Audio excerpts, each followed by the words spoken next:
Hello, and welcome to my TED Talk. My name is Lauren Keller, and today we're going to be discussing the concept of Harry Potter as a Christ figure. And then, as a little bonus, we'll also discuss Voldemort as the devil. Okay, so to start off, I think it's important to understand that both Harry Potter and Jesus Christ have a very similar origin story. So both were born as the first child of young parents. Harry was born, I believe, when James and Lily were 20, and then they were only 21 when they died.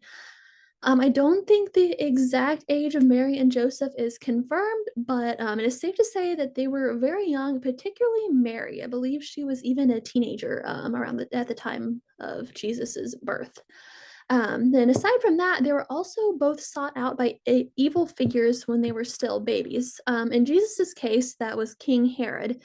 He was an evil king that I think it was foretold that there would be a baby boy born that would kind of have like the power to overthrow him, overrule him. So he sent his men out and wanted to have every baby in the area killed. And then in Harry's case, that was, of course, Lord Voldemort, who heard the prophecy that there would be a baby that would have one day grow up to have the power to defeat him. And obviously, Voldemort did not want that. So obviously, each one of them thought the baby would end to would be the cause of their demise, so they sought out a way to get rid of them. But luckily, both sets of parents did all that they were able to in order to protect their baby. Joseph and Mary spent years traveling from town to town, unable to go to their hometown, just because that they knew King Herod would find the baby Jesus and he would kill him. James and Lily were in hiding in their house for over a year, and only a few knew of this location, which obviously ended up being how Peter Pettigrew was able to let Lord Voldemort know where they were. And then, of course, Voldemort came on, I believe, Halloween, and he killed James and Lily as they sacrificed themselves to save baby Harry.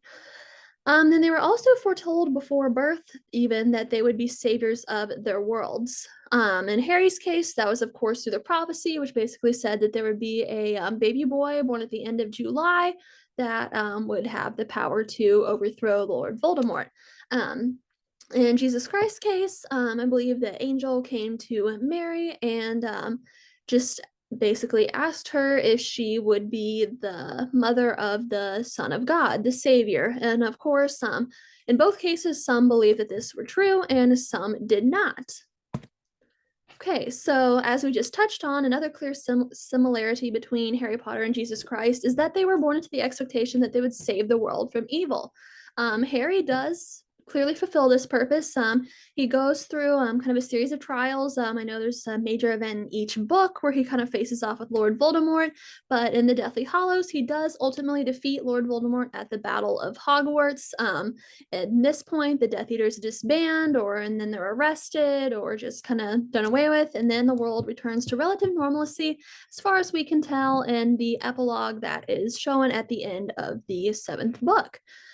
And then, in contrast, in Christianity, it's said that Jesus died for the sins of humanity. This is a little bit more unclear than in Harry's case. It's not, not really stated exactly how this is done, but Jesus basically died to save the human race. It's also said that he is going to have a second coming. This is when the world will end, and Christians basically believe that if they believe in Jesus, and they'll be like absolved of their sin, and then they will get to be in heaven whenever the world does end. Okay, another popular concept in both the Harry Potter series and throughout the Bible is the sacrificial death for the sake of others. Of course, one of the biggest things in the Bible in the New Testament, I believe, is that Jesus Christ sacrificed his life on earth, so in order that the people could be saved from their sin. It's kind of the whole concept of the New Testament and Christianity as a whole. Throughout Harry Potter, there's two main examples of this. So Harry was obviously willing to sacrifice his life for the good of the wizarding world, and they thought that he actually did there for a while. Towards the end of Deathly Hallows, everyone thought that he was dead and thought that he actually did give up his life, but turns out that was not true. Then another big example of this is Lily and James giving up their lives to protect Harry from Voldemort, which of course we touched on earlier. Lily's sacrificial love is actually what let Harry survive Voldemort's original killing curse. It kind of made it backfire off of Harry and hit Voldemort, and which is what killed him for the first time. That technically didn't kill him, since he had the Horcruxes. It just kind of put him into, I guess, like a comatose state for a number of years. Okay, so another concept that does appear in both Harry Potter and the Bible as well is that of resurrection. So, of course, we know in the Harry Potter series, there is that scene, I believe it was chapter 35 of the Deathly Hallows, that Harry wakes up in King's Cross Station after being hit by Voldemort's killing curse.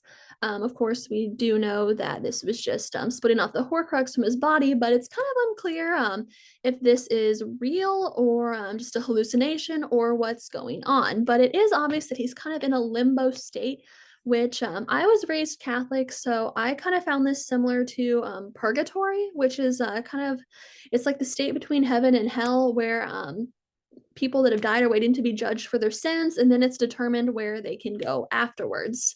Um, Harry later wakes up from this, so although it's unclear if he was actually dead, you can kind of consider it a sort of resurrection. Then, of course, in the Bible and Christianity, Jesus died on the cross, and then he was put in the tomb where he rose again after 3 days. And of course, after this, many didn't believe that this was really him, because of course they saw him die, so how could he be back? But he did prove it to them, and then he spent 40 days on earth afterwards before he ascended into heaven, is what is stated in the Bible. Okay, then we also have some smaller similarities here. These aren't big major concepts, just some kind of interesting little details that J.K. Rowling decided to add in. So in the King's Cross scene, this kind of suggests that Harry is innocence being reborn, is kind of how it was referred to. This is not a direct comparison to Jesus Christ himself, but rather kind of similar to that of baptism in Christianity. So baptism is kind of at least in my experience being born Catholic, it's happens soon after you're born, and it's kind of the removal of I believe original sin is what they call it, and just kind of, I guess, being like pledged to the church. So that's kind of how I thought of the King's Cross scene.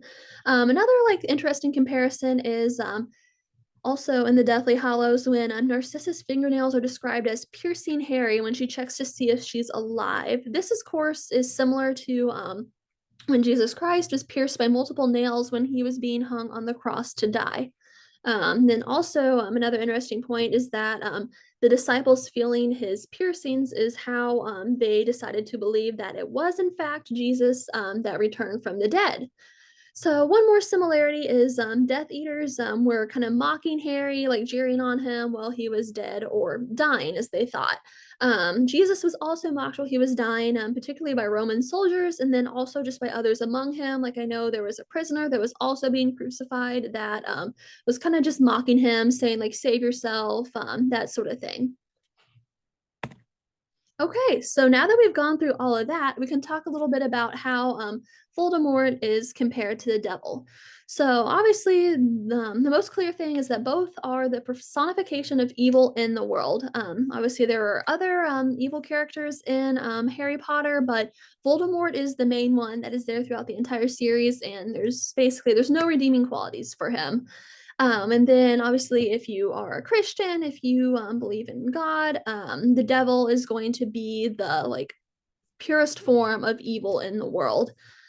So other than that, the snake is a main symbol of Voldemort, and coincidentally, or maybe not, the devil appears as a snake in the Garden of Eden in order to tempt Adam and Eve into eating the forbidden fruit, which then, of course, leads to them being banished from the garden. They can also both Lord Voldemort and the devil could be seen as fallen angels or having a fall from grace. So the devil was originally an angel named Lucifer, and I am not 100% clear on what happened, but he had a fall from grace, and then he renamed himself as being Satan, and then of course is known as the devil.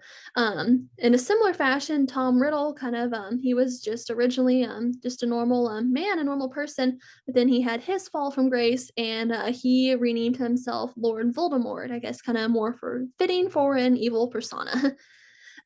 So basically, when it comes down to it, none of them have pure intentions. They're the exact opposite of their good counterparts and seek to kind of undo everything that good stands for. Okay, so wrapping up, I do see that Harry does have many notable characteristics to Jesus Christ, but however, when you get down to it, he is still a flawed human character. In the Bible, Jesus Christ is described as being perfect. He's the absence of all sin. I think he and Mary are the only people that have said to have never sinned. So that's kind of a clear difference. Harry, of course, is still good, but he does have his sins. He's not a perfect character, you can say. So I would say, in fact, that Harry could be described as Christ-like, but he is not a direct model after Jesus Christ. Voldemort is also a good comparison to the devil. Again, not a direct comparison because, again, he is human. But at the end of the day, I think there are clear similarities between both Harry and Jesus Christ and Voldemort and the devil. Right. Thank you for joining my TED Talk.